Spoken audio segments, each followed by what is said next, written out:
Muthoot finance కార్యాలయంలో దోపిడీ కేసుపై పలు కోణాల్లో విచారణ జరుపుతున్నా దర్యాప్తులో పురోగతి లేకపోవడంతో జాతీయ నేర దర్యాప్తు సంస్థ సహకారం తీసుకోవాలని సైబరాబాద్ పోలీసులు భావిస్తున్నారు. పక్కా ప్రణాళిక ప్రకారం దోపిడీ చేసిన దొంగల ముఠా వ్యవహారం పోలీసులకు సవాలుగా మారింది. కొడంగల్ మీదుగా సరిహద్దులను దాటి కర్ణాటకలోకి ప్రవేశించిన దొంగలు సేడం దాటి చిట్టాపూర్ వరకు ప్రయాణించినట్లు సీసీ ఫుటేజీల్లో బయటపడింది.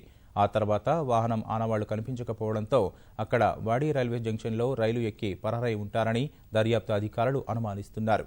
ఈ నేపథ్యంలో ఘటన జరిగిన రోజు ముత్తూట్ కార్యాలయంలో లభించిన వేలిముద్రలు కీలకంగా మారాయి. చేతిలో సంచులు లేకుండా ఖాళీ చేతులతో వచ్చిన దుండగులు బంగారాన్ని అక్కడి సిబ్బందికి చెందిన బ్యాగుల్లోనే పట్టుకెళ్లారు. సిబ్బంది టిఫిన్ బాక్సులు తెచ్చుకునే బ్యాగుల్లో బంగారం తీసుకుపోయారు. ఈ క్రమంలో టిఫిన్ బాక్సులను బ్యాగుల్లో నుంచి బయటకు తీసే సమయంలో పడిన వేలి ముద్రలను పోలీసులు సేకరించారు. వాటిని నేరగాళ్ల పాత రికార్డులతో పోల్చి చూసినా ఎటువంటి ఆధారాలు లభించలేదు. గుల్బర్గా ప్రాంతంలో పాత నేరస్తుల ముద్రలతోనూ ఇవి సరిపోలకపోవడంతో ఎన్సీఆర్బీకి పంపించారు.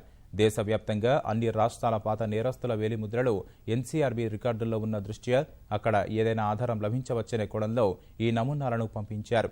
పాత రికార్డులు ఏమైనా లభిస్తే కేసు చిక్కుముడి వీడే అవకాశం ఉంది.